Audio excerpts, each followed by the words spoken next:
Hello friends, welcome to serial நேரம். இப்போ 307 எபிசோடில் எபிசோடு ஃபுல்லாக தான் பார்க்க போகிறோம். இத்தனை நாளாக சீரியல் போடாமல் இருந்ததுக்கு மன்னிச்சுக்கோங்க, கொஞ்சம் நேரம் கிடைக்கல. பல காரணங்கள்னால சீரியல் என்னால் போட முடியல. ஸோ இன்றைக்கி எடுத்து நான் வந்து கண்டினியூ போடுறேன் சீரியல். இப்போ 307 எபிசோடு தான் பார்க்க போகிறோம். எடுத்தோடனே அந்த ராமேஸ்வரத்தை காமிக்கிறாங்க. ராமேஸ்வரத்தில் வந்து சக்தி வந்து போயிட்டுருக்காப்புல, போயிட்டு ஒரு காரை விட்டு கீழே இறங்கிட்டு காரை அனுப்பிச்சி விட்டாப்புல. அவங்க அண்ணனுடைய ரகசியம் என்ன ஏதுன்னு கண்டுபிடிக்கிறதுக்காக ராமேஸ்வரம் வந்திருக்காப்புல. அப்படியே எல்லா பற்றியும் அந்த அந்த ஏதோ லெட்ரு, இன்லான் லெட்ரு இருக்குல்ல, அந்த லெட்டரை வச்சு இது அட்ரஸ் எங்கே இருக்குது அப்படின்னு சொல்லி எல்லா பற்றியும் விசாரிச்சுட்டே இருக்காங்க. பட் எல்லா பேரும் தெரியல, நான் ஊருக்கு புதுசு, எனக்கு இந்த அட்ரஸ் எங்கன்னு தெரியல அப்படின்னு சொல்லி சொல்லும்போது இவருக்கு டவுட் ஆச்சுன்னு, இது ரொம்ப பழைய அட்ரஸாக இருக்குது, எதுவும் யாருக்கும் தெரியாதா அப்படின்னு சொல்லி யோசிக்கும்போது திடீர்னு ஒரு செக்யூரிட்டி கார்ட்டை கேட்கும்போது அவர் சொல்கிறாப்புல, சார் இந்த அட்ரஸ்க்கு வந்து இன்னும் கொஞ்சம் தூரம் போகணும், நீங்கள் வண்டியில் வந்தால் தான் போக முடியும், இல்லாட்டி ஆட்டோ பிடிச்சி போனோம், ஏன்னா கரெக்டாக இருக்கும்னு சொல்லி சொன்னோன்னே சரி ஓகே, ஒரு குழு கிடச்சிருச்சு, அட்ரஸ் இருக்குன்னு சொல்லி ஒரு நம்பிக்கை வந்துருச்சு சக்திக்கு. சரின்னு சொல்லிட்டு அவர் ஆட்டோ பிடிச்சி அங்கிட்ட முன்னாடி போயிட்டே இருக்காப்புல.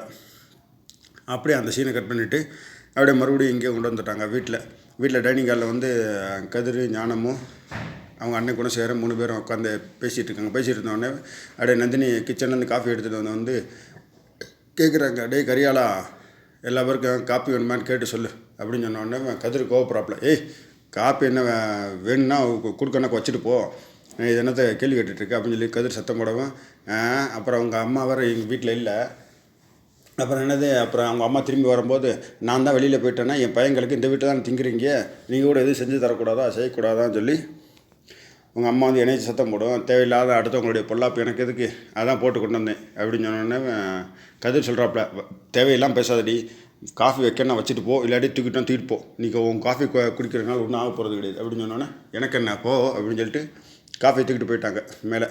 அப்படியே மேலே போய் தர்ஷனுக்கும் பார்கவிக்கும் கொடுத்துட்டு அவங்களுக்கு குடிச்சிட்ருக்காங்க. குடித்த உடனே அப்படியே திடீர்னு தர்ஷனுடைய ஃபோன் வருது.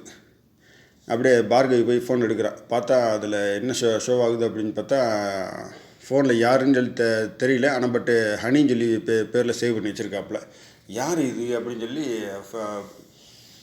ஃபோன் எடுத்து பேசலாம்னு சொல்லிட்டு ஃபோனை அட்டன் பண்ணோன்னே பார்த்தா அந்த கடைசியில் அன்பு கடைசி தான் ஃபோன் பேசுகிறா. கீழ் ரூம்லேருந்து மேல் ரூமுக்கு கரெக்டாக தர்ஷனுக்கு கால் போட்டிருக்கா. இவ எதுக்கு கால் பண்ணியிருக்கான்னு சொல்லி பார்கவி ஒரு சந்தேக பார்வையோடு அவள் சொல்கிற விஷயத்த கேட்க, அப்படியே அன்பு கட்சி சொல்கிறேன், என்ன தர்ஷன், அன்றைக்கி வந்து ஏதோ பேசி ஏதோ பிரச்சனை, இப்போ நான் பேசினால தான் ஏதோ பெரிய பிரச்சனை ஆகிடுச்சு, அதனால் அதுக்கு சாரி கேட்கலாம் தான் நான் கால் பண்ணேன்.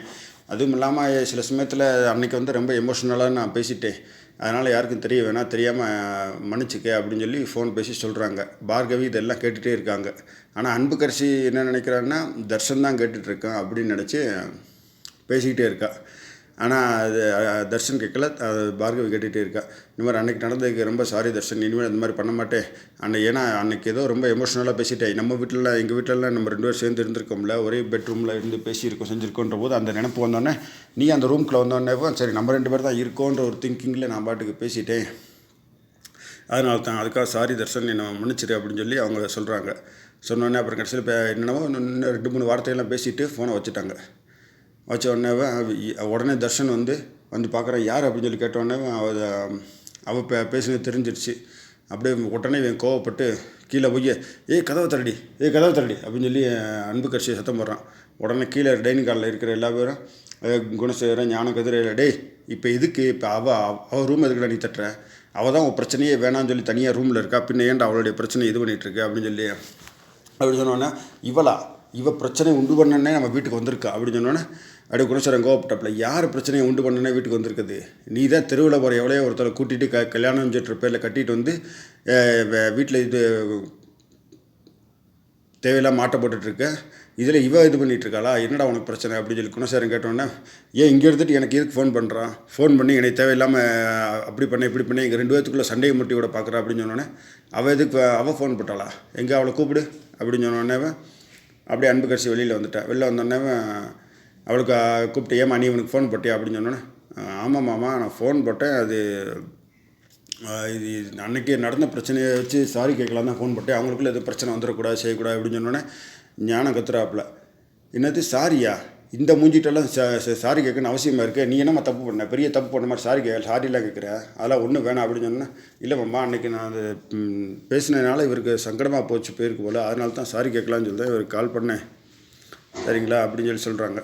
சொன்னோன்னே சரி இப்போ இனிமேல் தேவையில்லாமல் இவன்ட்ட ஃபோன் பேசாதம்மா, தேவையில்லாத பிரச்சனை உண்டு பண்ணாது அப்படின்னு அப்படி இப்படின்னு சொல்லிட்டு குணசேகரன் ஒன்று பேச, ஞானம் ஒன்று பேச, அப்படியே பேசிக்கிட்டே இது பண்ணிகிட்ருக்காங்க.